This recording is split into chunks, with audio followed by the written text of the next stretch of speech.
কাজে সংস্কার কমিশন তো বক মারা পর্যন্ত তারা একটা প্রস্তাব করবে, এটা পাস হবে কিভাবে? এই যে আপনারা লেখছেন বর্তমান সংবিধানে 11টি ভাগ, 153টি অনুচ্ছেদ, 7টি তফসিল, চমৎকার ভাবে লেখছেন। এর প্রত্যেকটা অক্ষরের সঙ্গে কিন্তু আমি নিজে যুক্ত, ডাইরেক্টলি যুক্ত। কিন্তু বলবেন আপনি এমপি ছিলেন না, আমি এমপি ছিলাম না।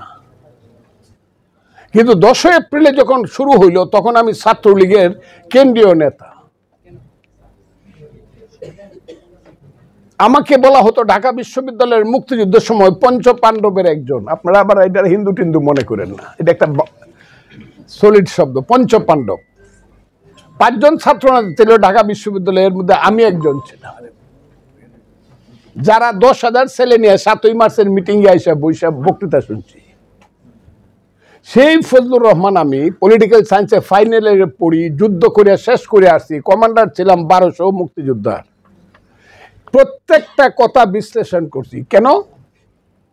আমি যে রুমে থাকতাম সেই রুমে শাহজাহান সিরাজ নামে একজন লোক থাকতো, তখন তিনি ছাত্রলীগের জেনারেল সেক্রেটারি। আপনার নামটা নিশ্চয়ই শুনছেন, জাতীয় 4 ছাত্র নেতার এক নেতা। 3 দিন পরে পরে আরেকজন ব্যক্তি আসতো, খুব খারাপ মানুষ, এরা এইসব করে দেশটারে শেষ করে। তার নাম হলো সিরাজুল আলম খান। এই রুমটাতে আসতো।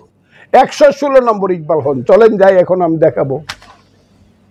উনি আসতেন, আইসেই বলতেন, এই শাহজাহান, এই শিবনারায়ণ, এটা পড়ছস নাকি? আজকে দেখছস পার্লামেন্টে কি আসছে? তখন কিন্তু আলোচনা চলছে।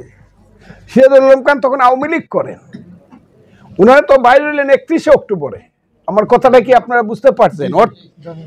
31 অক্টোবর তো জাসদ হলো, তাইলে 10 এপ্রিল থেকে 31 অক্টোবর পর্যন্ত উনি আওয়ামী লীগে ছিলেন। উনি প্রতিদিন রাত্রে মুজিব ভাইয়ের বাড়িতে যেতেন। তার মুজিব ভাই, আমার কথাটা খুব বোঝার চেষ্টা, সবচেয়ে আদরের ভাই।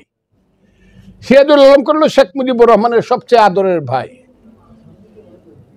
মৃত্যুর আগে শেখ মুজিবুর রহমান সাহেব জিজ্ঞাসা, কিরে তুফায়েল, সিরাজ করি?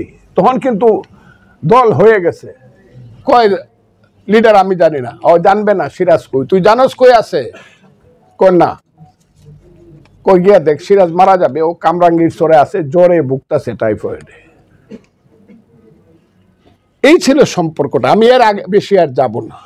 কাজে আমি ফজলুর রহমান সেই রুমের ছাত্র, সিরাজুল আলম খান সাধারণ সিরাজের শিষ্য, ছোট ভাই, আমাকে প্রত্যেকটা জিনিস পড়তে দিছে, দেখতো এর মধ্যে কোনো ডিসক্রিমিনেশন আসে কিনা। কাজে আজকে যে জিনিসটা নিয়ে আপনারা ইতিহাস বলতেছেন, এই জিনিসটা আমার কাছে মারাত্মকভাবে বাস্তব। আমি জানি আমার অনেক কষ্ট লাগে, আপনারও লাগবে। আপনি যদি একটা সন্তান জন্ম দেন, সেই সন্তানটা যদি নষ্ট হয়ে যায়, খারাপ সন্তানটার প্রতি কিন্তু মার সবচেয়ে বেশি মায়া থাকে। রাত্রে আমার কোন ছেলেটা আসে না, 1টা বাজে, সবচেয়ে যে দুষ্ট সন্তান ও আসে না, ওর জন্য মা কিন্তু বারান্দায় দাঁড়ায় থাকে। কিন্তু খারাপ হলে জেলখানায় যাবে, খারাপ হলে বিচার হবে, মার কিছু করার নাই, কিন্তু তার মন তো মানে না। যত কথাই বলেন, একটা ছেলের যদি ফাঁসি হয়ে যায় সমস্ত মানুষ বলবে সে খুনি, কিন্তু তার মা কিন্তু কানবে। এই জায়গাতে দ্বারা আমি বলতেছি, আমি কিন্তু একজন মুক্তিযোদ্ধা।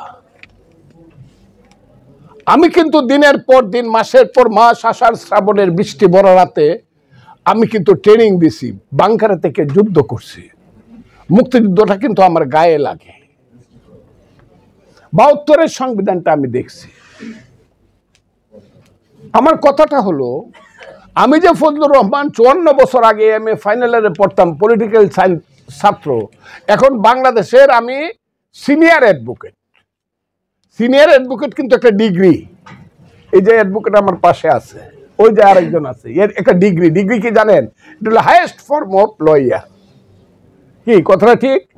Highest form of lawyer. Supreme কোর্টের লয়ার ও সিনিয়র লয়ার না, এর উপর একটা ডিগ্রি আছে, এটাকে বলে সিনিয়র অ্যাডভোকেট। এটা কিন্তু চিফ জাস্টিস মিলে সুপ্রিম কোর্টের একটা পরীক্ষার মাধ্যমে একটা লোকের সিনিয়রিটির মাধ্যমে এটা দেয়। কাজে আমি পলিটিক্যাল সায়েন্সের ছাত্র, সিনিয়র অ্যাডভোকেট, একদম সংবিধান বুঝি না। আমি এমপি ছিলাম, আমি 1 থেকে 153 দ্বারায় যতবার পড়ছি, আর একটা ধর্মগ্রন্থ পড়ছি, তার নাম হলো কোরআন শরীফ। আমার কথাগুলো খুব বোঝার চেষ্টা করেন আপনারা। বহুবার পড়ছি, একবার মালিফ লাম মিম জালিকাল কিতাবুত থেকে ধরে যা আছে সব পড়ছি আমি। আরো পড়ছি, আরো পড়ছি, আরো পড়ছি, বাংলায় পড়ছি, তর্জমা পড়ছি, আর সংবিধান পড়ছি, যেহেতু আমি এমপি ছিলাম। এটার মধ্যে ভালো খারাপ কি আছে? আছে। মানুষ তো আল্লাহ না, আল্লাহ সব ভালো করতে পারে, মানুষ কি সব ভালো করতে পারে? মানুষ তো সব আপনাকে দিলেও সব ভালো করতে পারবে না, আমাকে দিলেও পারবো না। নিশ্চয়ই 72 সনের সংবিধানের মধ্যে ত্রুটি বিচ্যুতি তো আছে। কিন্তু যখন কেউ বলে এটাকে কবরে দিয়ে দাও, আমি মুক্তিযোদ্ধা হিসাবে কষ্ট পাই। আপনারা কিছু মাইন্ড করেন না আমার প্রতি। কবরে দিয়ে দাও কেন বলতেছে? কবরে দিয়ে দাও কাকে আনলো ঠিক করার জন্য? বাংলাদেশে 18 কোটি মানুষ কিন্তু আছে, অনেক শিক্ষিত মানুষ আছে, যারা শয়নে স্বপনে আহারে বিহারে নিদ্রায় অথবা জাগরণে, রাজপথে অথবা রাজপ্রাসাদে, জেলখানায় অথবা বালাখানায় রাজনীতি করে আসতেছে। জেল খাটতেছে, না হয় বাইরে আছে, নির্বাসনে যাইতেছে, না হয় রাজপথে আছে। 18 কোটি মানুষের মধ্যে এমন কোন লোক কি নাই যাকে সংবিধান সংস্কার কমিশনের চেয়ারম্যান বানানো যাইতে পারত, প্রধান বানানো যাইতে পারত? আমার প্রথম প্রশ্নটা হলো, 40 বছর আগে একজন লোক 84 সনে, আমাদেরই ছোট ভাই ছিল, সে মাহমুদুর রহমান মান্না সাহেবদের কর্মী, ডক্টর আলী রিয়াজ, জ্ঞানী গুণী মানুষ, ভালো আমার ভাই। আমি তাকে জ্ঞানী মানুষই মন না হলে, জ্ঞানী মানুষ না হলে ওই আমেরিকার ইউনিভার্সিটির প্রফেসর হয় কেমন? কিন্তু উনি তো ওই দেশের নাগরিক না, উনি তো আমেরিকার নাগরিক। 18 কোটি মানুষের মধ্যে আমাদের দেশে একজন মানুষ পাইলে ভালো হইতো, যে সংস্কার কমিশনটা যদি, বিশেষ করে সংবিধান সংস্কার কমিশনটা যদি দেশের একজন মানুষ আছে এবং তার সঙ্গে 5টা মানুষ রাজপথে আন্দোলনের সংগ্রামে জেলখানায় ফাঁসির মঞ্চে গেছে, এইরকম মানুষ তার সঙ্গে লাগায় দিয়ে একটা কমিশন করা।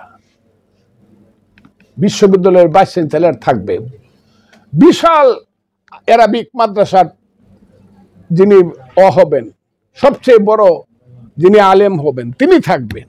আমার কথাগুলো খুব বুঝার, তিনি থাকবেন। এবং যেহেতু আমরা বিশ্বাস করি যে সুফিবাদী ভাবধারায়, শোনো হে মানুষ ভাই, সবার উপরে মানুষ সত্য, তার উপরে নাই, এই দেশে তো আরো 10% মানুষ আছে, তাদেরও একজন প্রতিনিধি থাকবে। সেইভাবে যদি মনে হয় সংবিধানটা সংস্কার করা দরকার, করবে। কি করবে তারা? কতটুকু করতে পারে? আপনি একটা বক মারবেন, এই যে আমাদের দেশে রাবারের গুলি আছিল, রাবারের আছিল না, গোলাইল বড়, এই থেকে কত দূর উঁচায় উঠে গুলিটা, বক মারা পর্যন্ত। এ তো আসমান ছিদ্র করে না। কাজে সংস্কার কমিশন তো বক মারা পর্যন্ত, তারা একটা প্রস্তাব করবে, এটা পাস হবে কিভাবে। আমি আপনাদের সাথে সবটাই একমত, পাস করার 2টা পথ। এখন আবার আপনারা 3টা পথ বলতেছেন, এটা আমার কাছে মনে হয় খুব সুবিধাবাদী পথ। একটা পথ হলো ডিক্লারেশন দেওয়া, ইউনূস সাহেব এখন ডিক্লারেশন দেখ, যার যার এই সংবিধান সংস্কার করতে চাই, যার যার দফা নিয়ে সব পাবলিকের কাছে যান, গণপরিষদ ইলেকশন হবে,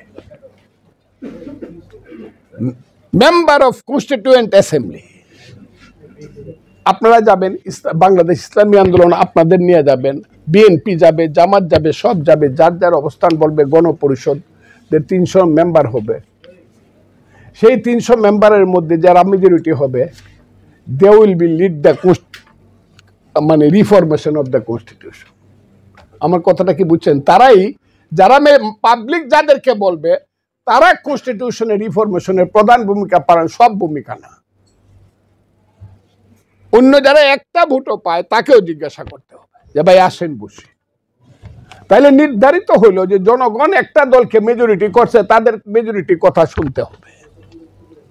এটা হলো গণপরিষদ ইলেকশন এক।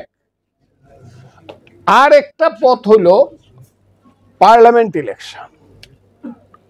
দেখেন আওয়ামী লীগ যখন ক্ষমতায় আসলো তারা সব এমপি এবং এমএনএ ছিল, আপনারা যারা মুরব্বী তারা জানেন। দুইটারেই কিন্তু তারা ভাঙে দিয়ে এটাকে এমসিএ করলো। এমসিএ হলো মেম্বার অফ কনস্টিটিউয়েন্ট অ্যাসেম্বলি, ওইটা কি কইরা কিন্তু 10 এপ্রিল থেকে 4 নভেম্বর পর্যন্ত সংবিধান পাশ করলো। April, May, June, July, August, September, October, November, 8 মাস করে পার্লামেন্ট ভাঙ্গে কনস্টিটিউয়েন্সি অ্যাসেম্বলি ভাঙ্গে দিল। 1973 সনের 7 মার্চ পার্লামেন্ট ইলেকশন দিল অ্যাকর্ডিং টু কনস্টিটিউশন। ওই যে কনস্টিটিউয়েন্ট অ্যাসেম্বলির ইলেকশন, সেটা প্রথমে যদি আপনারা মনে করেন যে ইলেকশন করে দেবেন, জনগণের দেন। আবার যদি মনে করেন না পার্লামেন্ট ইলেকশন ডাইরেক্ট হবে, কিন্তু 1 বছরের জন্য এই পার্লামেন্ট ইলেকশনটা হবে কনস্টিটিউয়েন্ট অ্যাসেম্বলি, একবারই ইলেকশন হইল। একই কথা, যারা আসবে সেই পার্লামেন্টের লোকজন 2/3 মেজরিটিতে বসে সংবিধানটা সংশোধন। আমি সংবিধান আগে বললে আমি লয়ে যেতাম সংবিধানের বই। আমি এটা কোনো গল্প টল্প করতেছি না, আমার কাছে হাজার হাজার টাকার সংবিধানের বই আছে। কত ঘন্টা আলাপ হয়েছিল, কে কখন আলাপ করছিল, কি আলাপ করছিল, সব আছে। আপনি তখন পার্লামেন্ট ইলেকশন করিয়া আপনি সংবিধান চেঞ্জ করবেন। আর একটা এখন নতুন শব্দ শুনতেছি, গণভোট। এটা আপনারা সবাই সমর্থন করেন। এটা হলো চালাকি ভোট। আমি বলে গেলাম, আপনারা আমার বই কেন মনে মনে বকা দিয়েন। গণভোট হলো চালাকি ভোট। হানা ভোটটা যে কয় ইয়েস নো ভোটটা কি সঠিক ভোট হয়? আপনারা বলেন তো দিকে হয়েছে? শুনছেন জীবনে কোনোদিন আমাদের দেশে হয়েছে? হয় নাই। কারণ আমি বললে আমি যে দল করি সেই দলের উপরেও পড়বো, আবার এসএসএফের উপরেও পড়বো। গণভোটটা যে হবে যে আমি এই কাজ করছি আমাকে গণভোট দেও, আসলে তো গণভোটে 2% লোক যায় না।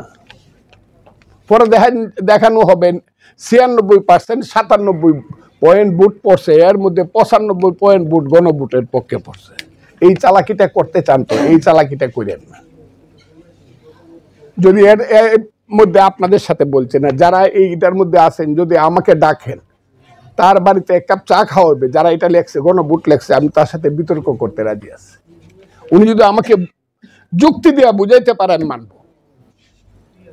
আমি অযৌক্তিক না, আমি সবটাই যুক্তির মধ্যে থাকতে চাই। জামাত ইসলামী এখন মনে হইতেছে জামাত ইসলামী বাংলাদেশের সমস্ত দলে এক হইল তারা সবচেয়ে বেশি না, এটা আমি স্বীকার করি না।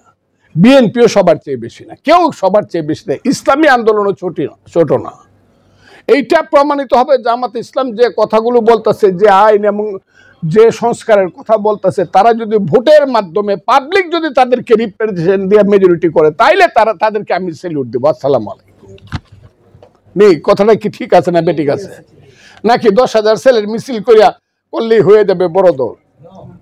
হ্যাঁ, আমি তো চ্যালেঞ্জ করলাম। এই যারা বক্তৃতা করে মৌলানা সাহেবরা,